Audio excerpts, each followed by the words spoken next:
господа, ние сакаме во ЕУ, ама не сакаме вака. Не сакаме да не уценуваат, не сакаме по цена да не бидеме своји таму каде што ќе бидеме.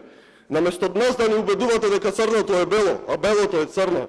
Одете во фашизмот кој што владе во нашата соседна држава и барем кажете им да ги почитуваат пресудите на вашиот и нашиот Европски суд за човекови права. Дека за гарантираните универзални човекови права на секој граѓанин не може да бидат предмет на преговори. Поддршката на еден ваков предлог ве прави соучесници, а кај народот во Македонија не многу омилени.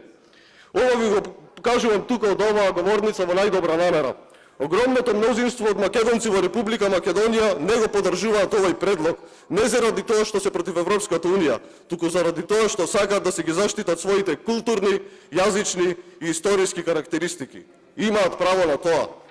Имаат право да изберат начинот како ќе го направат тоа. Ние сме македонци од Македонија кои говорат македонски јазик и кои имаат своја историја, традиција, култура, обичаи и обележја. На крајот на овој циркус, една порака до сите.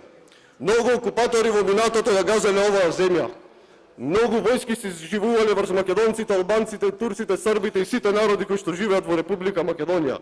Но ниту една војска и окупатор не успел да не уништи. Ако мислите дека со овој потек ќе не направите послави, се лажете. Напротив, ќе бидеме уште посилни и ќе истраеме.